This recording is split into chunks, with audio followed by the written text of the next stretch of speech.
The galaxy was vast, endless, and ancient.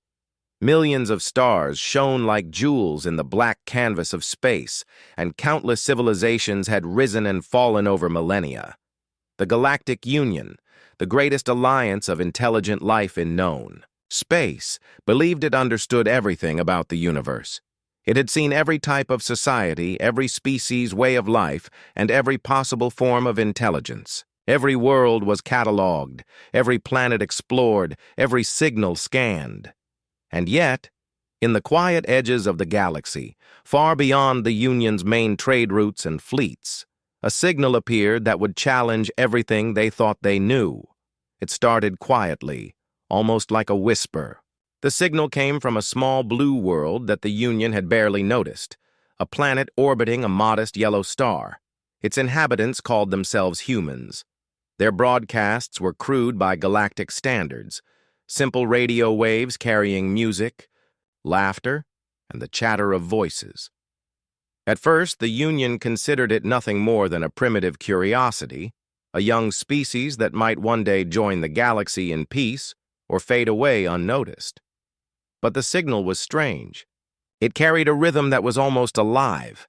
It told stories of survival, of fear, of joy, of love, and of pain.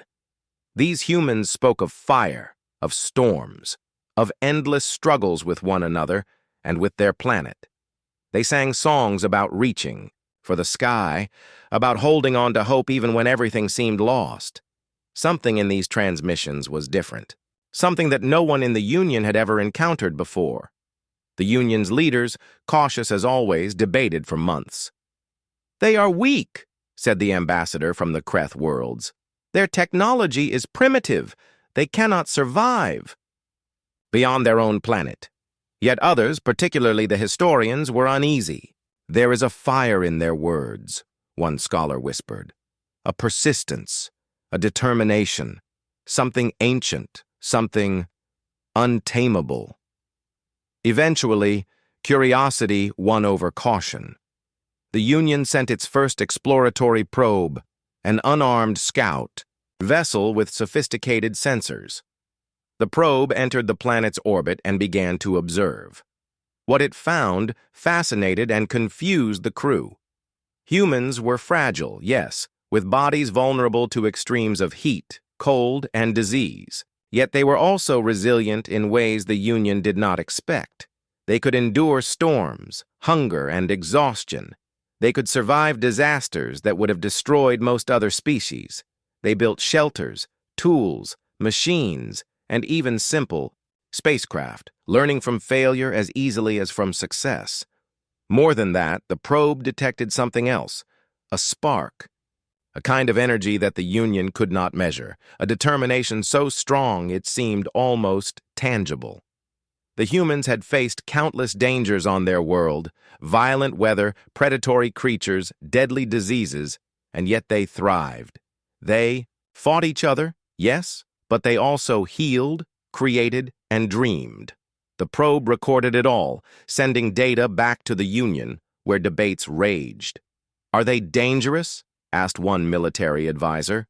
"They are small, weak, and inexperienced. Surely they pose no threat?" "Dangerous?" said the historian, shaking her head. "Perhaps not yet, but they are clever. They adapt. They endure. And they are only beginning to understand the universe beyond their planet. One day, they may surprise us all." The Union laughed at the thought. How could these fragile creatures, still struggling to leave their own planet, ever challenge the might of the galaxy's most powerful alliance? They had no fleets, no advanced technology, no powerful armies. At least that was what the Union believed. Meanwhile, on the blue planet, humans went about their lives unaware of the watchers above. Children played under the sun, laughing and shouting. Farmers tilled the soil, shaping the land to feed their growing population. Scientists stared at the stars, dreaming of worlds they might one day reach. Soldiers trained in fields and deserts, ready for threats they barely understood, prepared to defend their home with courage that no report could quantify. The signal, continued, growing stronger as humans developed radio technology, satellites, and communication networks. The stories of human survival spread like waves into the void. One broadcast told of a city rebuilding after a devastating storm, of neighbors helping each other without hope of reward. Another carried the laughter of children playing in puddles after a rain. And yet another recounted the sorrow of loss, the grief of a family mourning those they had lost to illness or disaster. Every transmission carried a truth that no machine could ignore. Humans did not surrender to despair. They endured, they learned, and they grew. Even when everything seemed against them, even when their world threatened to destroy them, they found a way to survive. The Union had never encountered a species with such contradictions. Fragile yet indomitable, young yet timeless, ordinary yet extraordinary. And so the first message from humanity, simple and unassuming, traveled across the void of space. To the leaders of the Galactic Union, it seemed like a curiosity, a minor note in their symphony of stars.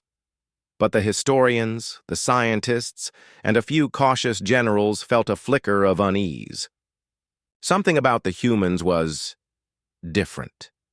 Something about them suggested that power was not always measured in fleets or weapons.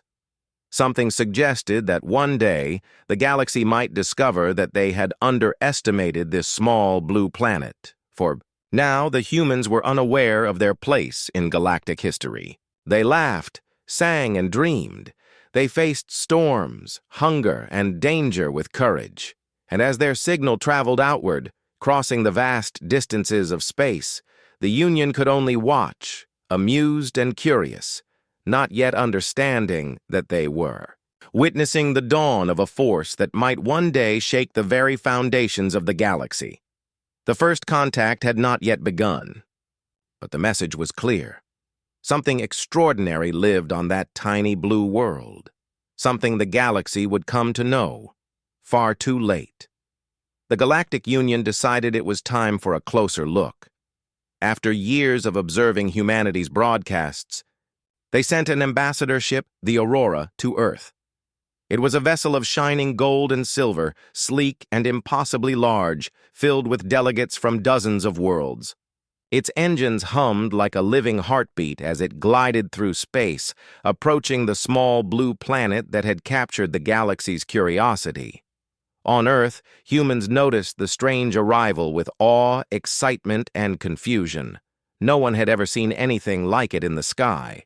Rumors spread quickly. Some called it a miracle, others a threat, but all were drawn to it. In the cities, millions gathered outside, gazing upward, pointing at the massive craft that glimmered against the sun. News broadcasts struggled to keep up. Helicopters hovered, and children pressed their faces to the windows, imagining what might be inside. Inside the Aurora, the Union ambassadors prepared for diplomacy. They were cautious, respectful, and confident. After all, these humans were supposed to be primitive, fragile, and unprepared for interstellar society. The plan was simple: establish peaceful contact, assess the humans' intelligence, and perhaps guide them gently into the Galactic Union. When the ship finally descended, the sky above the gathering crowd of humans shimmered with light. A massive hatch opened, revealing the alien envoys. They stepped forward, tall and elegant, their bodies covered in shimmering robes, their faces smooth and unreadable. Their voices, carried by translation devices, rang out across the world. "We welcome you, children of the blue planet. You are not alone in the universe. We come in peace, as friends, as teachers, as observers of your kind." For a moment, the humans simply stared. Many gasped, some screamed in excitement, and then, slowly, hands reached upward, not in fear, but in greeting. The humans smiled. They waved. They offered gestures of friendship. Children laughed. Parents embraced. Even the military, tense and ready, relaxed as curiosity and hope filled the air. The Union envoys were surprised. They expected trembling, awe, or at least cautious suspicion. Instead, they found bravery, openness, and trust. The humans were not afraid of them, nor did they shrink from their presence. Instead, they welcomed it, eager to learn, eager to understand, eager to show that they could be allies, friends, or perhaps equals. Yet hidden beneath the smiles and curiosity, there was something else in human eyes, a spark, a flame. It was a stubbornness, a courage, a determination forged over centuries of hardship. The Union did not recognize it at first, mistaking it for simple confidence. But it was more than that. These humans had endured famines, wars, disease, and natural disasters on their fragile world. They had survived when most species would have perished. And in that survival, they had learned something that no machine or algorithm could measure. They would not be broken. The first meetings were formal, cautious, and filled with wonder. Humans spoke of their world, their dreams, and their struggles. The Union envoys spoke of the galaxy, its history, and its rules. Humans listened with wide eyes, absorbing everything. They asked questions, not naive ones, but sharp, thoughtful questions. Why are some planets restricted? One human diplomat asked. Why are certain species not allowed to trade freely? Another asked, why does the Union punish those who do not obey? The Union had not expected these questions. They had assumed humans would be like other young species, awed, obedient, and ready to accept guidance without challenge. But humans were different.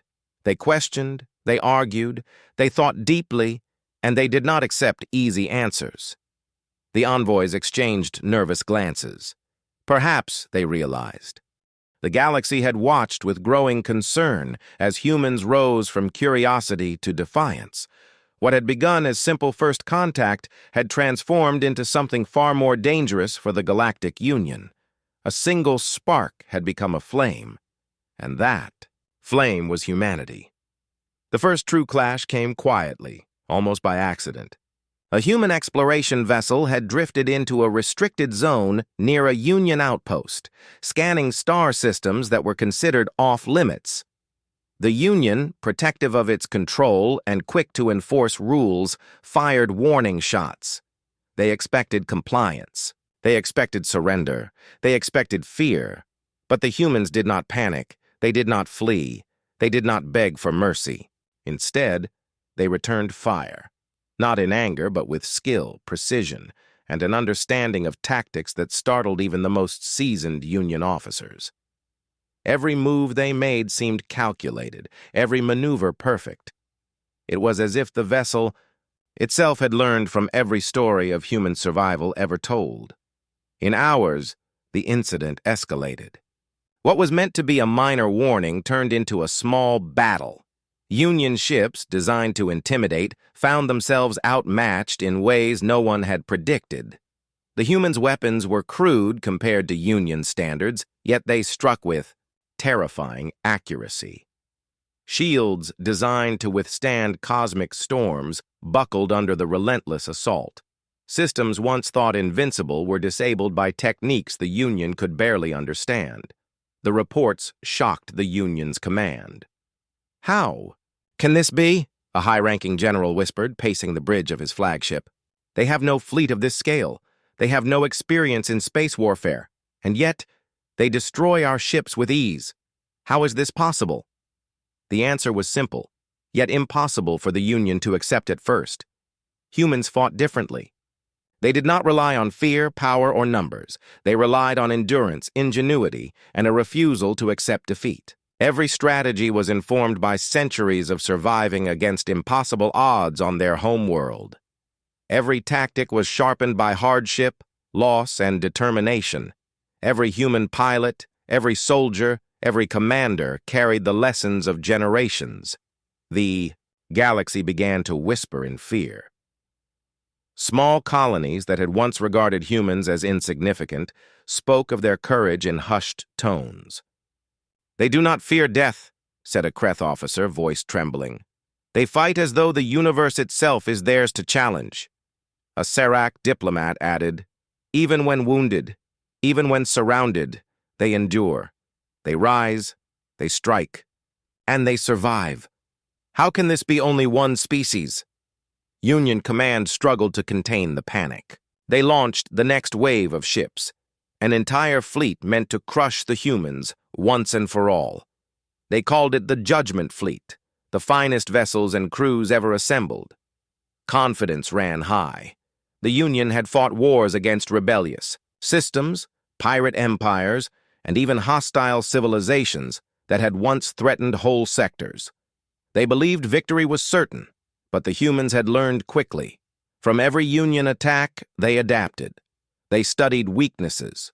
They predicted movements, and they struck with relentless precision. In less than a day, the Judgment Fleet had lost a third of its ships. Messages from the front lines painted a picture of chaos and disbelief.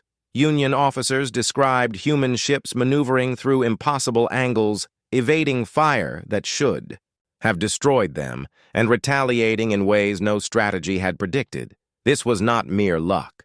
This was something more profound. The humans were awakening to their potential, not through arrogance, but through survival. Every strike they endured, every challenge they faced, made them stronger, faster, and more dangerous. And with each victory, their confidence grew, tempered by restraint. They did not attack recklessly. They did not take unnecessary risks. They fought with purpose, with strategy, and with a vision that unsettled the Union more than the destruction itself. By the time night fell on Earth, reports reached every corner of the galaxy. A single human fleet had crippled 3 Union armadas in less than 24 hours. Entire systems that had believed themselves safe under Union control began to whisper about rebellion, hope, and freedom. The humans were no longer just a species. At the edge of the galaxy, they had become a symbol. Union Command convened in emergency sessions. The elders and generals debated furiously. Some called for immediate surrender, fearing total collapse. Others called for restraint, worried that the humans' unpredictability could spark something far greater. They fight with honor, one historian said quietly. They fight for something we cannot understand. Perhaps for each other, perhaps for their home, perhaps for a hope we have long forgotten. Whatever it is unstoppable. Meanwhile, on Earth, humans celebrated quietly. They repaired damaged ships, comforted the wounded, and prepared for the next challenge. There was no arrogance in their eyes, no boastful pride. Instead, there was focus, determination, and the quiet courage of a species that knew survival was not guaranteed but refused to surrender. And somewhere in the Union's halls of power, fear settled like a shadow. They had underestimated humans, as countless species had done before. They had assumed weakness meant inferiority, fragility meant submission, but they were beginning to understand the truth. Power was not always measured in fleets or weapons. Sometimes it was measured in the unbreakable spirit, the relentless determination, and the refusal to bow even when faced with annihilation. By the time the first wave of survivors returned to Earth, the humans had already begun to rebuild. Ships were repaired, strategies adjusted, and alliances formed with neighboring civilizations who had quietly watched and begun to see the truth. The galaxy had witnessed something extraordinary, a species rising from the edge of insignificance to challenge the mightiest alliance it had ever known. And the Union realized, too late, that they had awakened a force that could not be contained. The humans had awoken, and with their awakening, the galaxy would never be the same. After the battle, the galaxy could no longer speak of humans as mere curiosity. Their unexpected victories against the Union fleets had shaken even the most confident worlds. Stories of their courage spread like wildfire, whispered from one star system to another, from one colony to the next. Every corner of the galaxy now knew a truth the Union had tried to hide. Humans were not weak. They were something entirely new. Colonies that had once been loyal to the Union now watched in awe. The very traders who had spent generations under Union protection murmured in fear and excitement. "They do not die like others," said one. "They rise again and again. They fight even when surrounded. It is not natural. It is unstoppable." Even the Kreth soldiers, famed for their brutality and fearlessness, trembled when they spoke of the humans. "I have seen entire fleets destroyed by a single human squadron," admitted a high-ranking officer. "They do not fight for power, nor for conquest. They fight for survival, for hope, for something higher. And yet, they never falter. They never yield. They endure." Union leaders tried to contain the panic. They sent messages, reassurances, and propaganda. They claimed the humans were a minor threat, a young species that would tire and falter. But their words rang hollow. Everywhere, the galaxy was witnessing the humans' resilience firsthand. Worlds once oppressed by the Union began to hope again. They looked to Earth as a symbol of what courage, determination, and unity could achieve. The humans themselves noticed the growing attention. They did not boast of their victories, nor did they flaunt their power. Instead, they continued to train, to learn, and to prepare. On their homeworld, Earth, families spoke in quiet tones of the bravery of soldiers in the stars. Children asked their parents what it meant to fight for hope, and parents answered with stories of courage, kindness, and perseverance. Scientists studied every victory and loss, refining their strategies, perfecting their technology, and sharing knowledge freely among allies, and the humans began to extend their influence, not through fear, but through action. Small fleets were sent to worlds suffering under Union rule. They did not conquer, they did not enslave, they liberated. Cities once bound by fear and oppression were freed. Farmers could till their fields without tribute, scholars could teach. Without restriction, children could play under open skies. The humans had discovered a power far greater than weapons, the power to inspire. Union generals were growing desperate. Their fleets, though vast, were ineffective against the humans' relentless tactics. Their strategies, once unchallenged, failed time and again. Their officers whispered warnings, fearing the humans' ability to adapt and endure. One veteran admitted in a private meeting, "They are not just strong. They are beyond anything we expected. Their courage spreads. It infects others. It cannot be stopped by fleets, by weapons, or by fear." As the humans' reputation grew, so too did fear among Union worlds. Traders, diplomats, and soldiers alike began to question the Union's authority. What had seemed unshakable, its control, its power, its dominance, was crumbling under the example of a single resilient species. Where there had been obedience, there was now defiance. Where there had been despair, there was hope. And everywhere, humans were at the center of it. Not as conquerors, but as beacons. Even small encounters had dramatic effects. In one distant colony, a minor skirmish erupted when a Union officer threatened a human diplomat. Within hours, news of the incident spread to nearby systems. Humans responded, not with cruelty. After the battle, the galaxy could no longer speak of humans as mere curiosity. Their unexpected victories against the Union fleets had shaken even the most confident worlds. Stories of their courage spread like wildfire, whispered from one star system to another, from one colony to the next. Every corner of the galaxy now knew a truth the Union had tried to hide. Humans were not weak. They were something entirely new. Colonies that had once been loyal to the Union now watched in awe.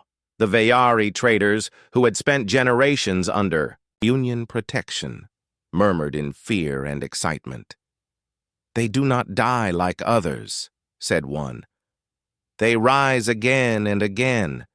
They fight even when surrounded. It is not natural. It is unstoppable." Even the Kreth soldiers, famed for their brutality and fearlessness, trembled when they spoke of the humans. "I have seen entire fleets destroyed by a single human squadron," admitted a high-ranking officer. "They do not fight for power, nor for conquest. They fight for survival, for hope, for something higher. And yet they never falter, they never yield, they endure." Union leaders tried to contain the panic. They sent messages, reassurances, and propaganda. They claimed the humans were a minor threat, a young species that would tire and falter. But their words rang hollow. Everywhere the galaxy was witnessing the humans' resilience firsthand. Worlds once oppressed by the Union began to hope again. They looked to Earth as a symbol of what courage, determination, and unity could achieve. The humans themselves noticed the growing attention. They did not boast of their victories, nor did they flaunt their power. Instead, they continued to train, to learn, and to prepare. On their homeworld, Earth, families spoke in quiet tones of the bravery of soldiers in the stars. Children asked their parents what it meant to fight for hope, and parents answered with stories of courage, kindness, and perseverance. Scientists studied every victory and loss, refining their strategies, perfecting their technology, and sharing knowledge freely among allies, and the humans began to extend their influence, not through fear, but through action. Small fleets were sent to worlds suffering under Union rule. They did not conquer, they did not enslave, they liberated. Cities once bound by fear and oppression were freed. Farmers could till their fields without tribute. Scholars could teach. Without restriction, children could play under open skies. The humans had discovered a power far greater than weapons, the power to inspire. Union generals were growing desperate. Their fleets, though vast, were ineffective against the humans' relentless tactics. Their strategies, once unchallenged, failed time and again. Their officers whispered warnings, fearing the humans' ability to adapt and endure. One veteran admitted in a private meeting, "They are not just strong.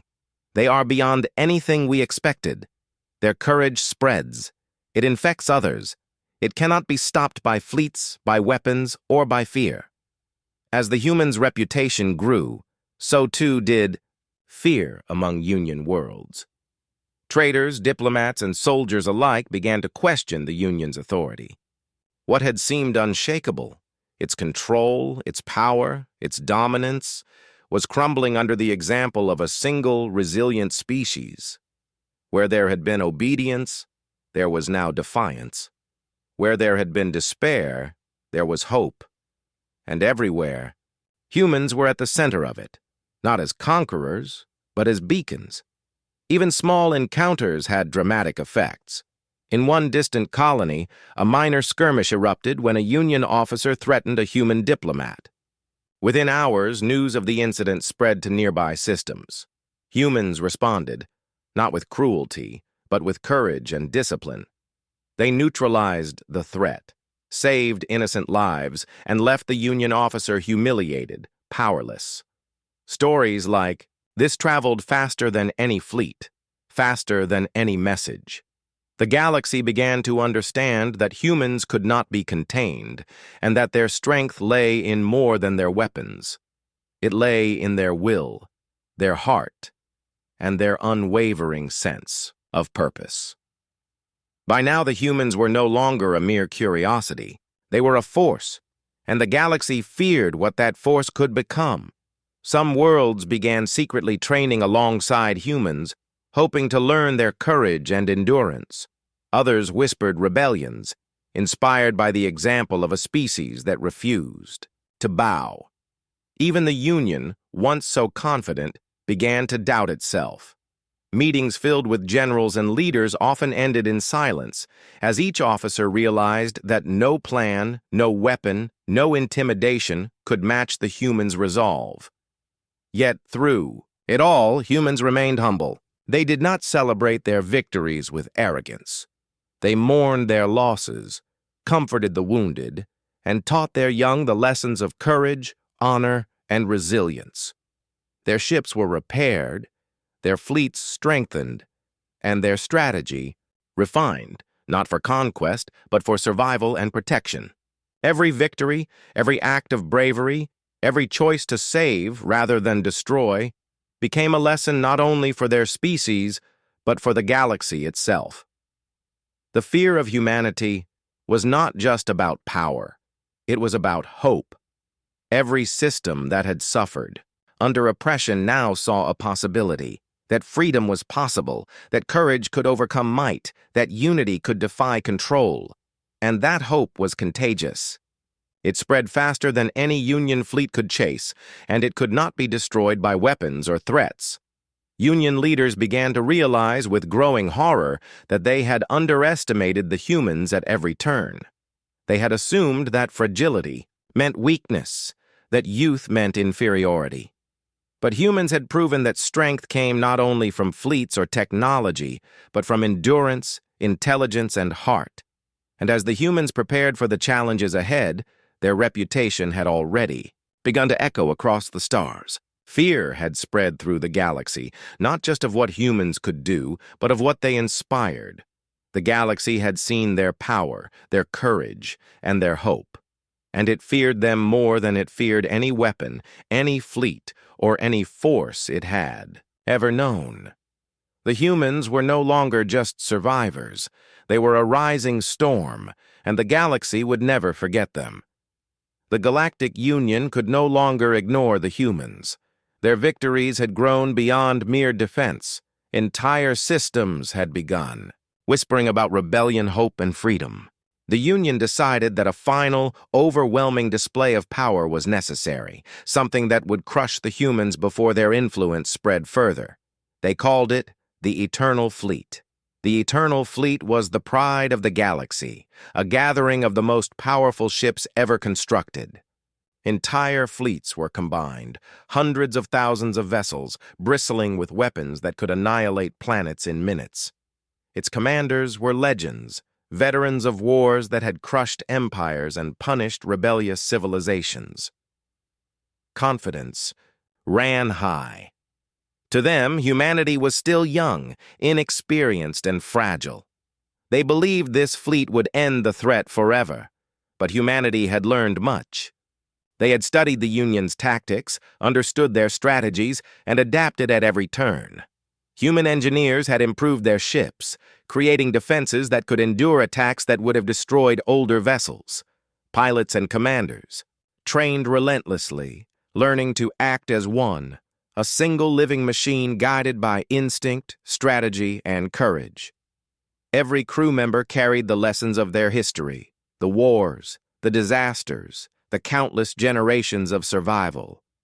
When the first scouts of the Eternal Fleet appeared at the edge of human-controlled space, humans were ready. They did not panic. They did not hesitate. They formed their fleets, calculated their strategies, and prepared to meet the Union head-on. There was fear, yes, but there was also focus, determination, and an unshakable belief in their cause. They were not just fighting for victory. They were fighting for freedom, for hope, and for the lives of every species that had suffered under Union rule. The battle began in silence. Human fleets moved with precision, using every tactic, every maneuver, every advantage that their knowledge and ingenuity could provide. They struck quickly, disrupting the Union's formations. Even the most experienced Union commanders were taken aback. How could such a young species anticipate their moves? How could humans fight so effectively, with courage that did not falter under the weight of thousands of years of battle experience? When the first Union ships fell, panic rippled through the Eternal Fleet. Hundreds of vessels were destroyed before the Union could respond effectively. Human squads moved like shadows through the chaos, striking with precision and retreating before counterattacks could take them. They were relentless, yet disciplined, fearless, yet strategic. Every loss they endured made them stronger. Every hit they received refined their tactics. Across the galaxy, colonies and oppressed worlds watched. Their fear turned to awe, and their awe turned to hope. They began to rise, sending their own small fleets and militias to support the humans.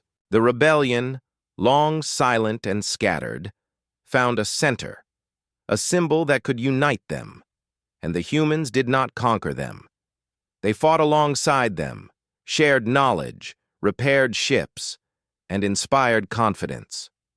The galaxy began to see that humanity's strength was not just in technology or numbers, it was in spirit, courage, and the ability to inspire others to stand, even in the face of impossible odds.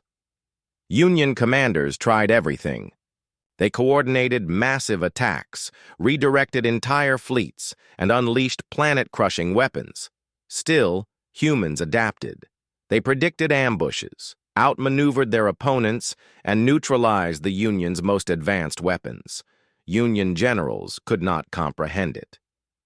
They are too small. The Galactic Union was broken. Its fleets lay in ruins across countless star systems, its generals humiliated, its council leaders trembling. For the first time in thousands of years, the Union faced a truth it could not ignore. It had underestimated humanity. Every assumption, every calculation, every plan had failed. And now, staring at the reality of their defeat, the Council feared not only for themselves but for the entire galaxy. They expected humans to act as conquerors. That was the natural order, after all. When a species grew strong enough to challenge the mighty, it usually seized control. The Council believed the humans would demand subjugation, tribute, or destruction. They believed they would face humiliation, punishment, and the consequences of 1,000 years of rebellion. But the humans were not like any species the Union had ever encountered. They did not seek power for themselves. They did not desire revenge for the attacks, the fear, or the oppression. Instead, they approached the shattered council with calm, measured steps, their eyes clear, their posture unyielding but not threatening. One human, a young diplomat named Ilara, spoke for her people. Her voice was steady, yet it carried the weight of generations. "We did not come to destroy you," she said. "We did not come to take what is not ours. We fight to protect life, to defend freedom, and to ensure that every species can live without fear. You do not need to bow to us, nor to anyone else. You must choose a better path." The council sat in stunned silence. These words, so simple and so profound, shook the foundations of their beliefs. How could a species that had just shattered their fleets and humiliated their leaders offer mercy? How could they speak of freedom and hope after inflicting such defeat? Ilara continued, her gaze sweeping across the room. "The galaxy is large and power can be fleeting, but courage, honor, and wisdom endure. If you continue on the path of oppression, your legacy will be one of hatred and fear. If you choose to listen, to change, to rebuild with respect and justice, then perhaps the galaxy can heal. We give you this choice, not because we are merciful, but because we are strong, enough to see that true power lies in building, not destroying." Union leaders murmured among themselves. Some wanted to reject her words, to lash out one final time. Others felt something unfamiliar, an awakening, a recognition that they had been blind, arrogant, and cruel. For the first time, they saw that the humans' power was not in their ships, their weapons, or their tactics. It was in their spirit, in their ability to endure, to inspire, and to forgive. The galaxy watched silently. Across countless star systems, beings of every shape, size, and intelligence waited to see what would happen. Would humanity impose its will? Would it punish the Union? Or would it choose a path that none had dared to hope for? The humans waited patiently, as they always had. They did not raise weapons unnecessarily. They did not issue threats. They simply offered a choice, grounded in principle, courage, and hope. Finally, after what felt like an eternity, the Union Council spoke. Their words were cautious, measured, and trembling. "We accept," said the chief elder. We accept your terms, your guidance, and your mercy. We will learn. We will rebuild. We will change." The humans nodded. Ilara smiled, not with triumph, but with quiet satisfaction. "Then let this be the beginning," she said. "Not of conquest, not of domination, but of a galaxy united by respect, hope, and courage. You have seen our power. Now you must see our purpose." The galaxy exhaled. Where there had been fear, there was now relief. Where there had been hatred, there was hope. And the humans, once thought fragile, once underestimated, had shown that true strength was not measured in destruction, but in the courage to act with wisdom and mercy, even when they could have crushed their enemies without effort. Across the liberated worlds, celebrations began. Species long oppressed by the Union rejoiced at the news. Freed colonies repaired themselves. Families reunited. Children played under skies they had not dared to imagine. Humanity had not only won battles, it had ignited a spark of hope that would burn for generations. Even the Union generals, once proud and cruel, began to see a future they had never imagined. They worked with humans to rebuild star systems, to establish fair laws, and to repair the damage they had caused. And through it all, humans guided not with fear or anger, but with patience, wisdom, and quiet determination. Ilara looked out at the stars, at the countless systems that had witnessed humanity's rise. She thought of the long path their people had traveled, from fragile survivors on a small blue planet to the leaders of a new era. She thought of every human who had fought, endured, and believed in a better future. And she knew, deep in her heart, that this was only the beginning. Humans had won more than war. They had won trust, respect, and the possibility of a better galaxy. They had chosen mercy over vengeance, hope over fear, and unity over division. And the galaxy, which had underestimated them for so long, finally understood who truly held the power. Not the largest fleets, not the deadliest weapons, but the courage, spirit, and heart of a species willing to fight for what was right. The choice had been made. The galaxy had changed. And humanity had shown the stars a new way forward. The galaxy was quiet now. But it was a quiet unlike any it had known before. Systems once filled with fear, oppression, and war now breathed with a cautious hope. The Union, humbled and broken, worked alongside humanity to repair the damage they had caused. Humans did not rule with force. They guided with wisdom. They taught with patience. They reminded every species that power was not measured in weapons or fleets, but in courage, compassion, and the willingness to endure. On Earth, humanity celebrated, but not with prideful arrogance. The people knew that the war had been only one battle in an endless journey. They mourned those lost, honored those who had fallen, and trained the next generation to be prepared for challenges yet unseen. The skies above their world, once filled with alien fleets and fire, now reflected a future that was bright and open.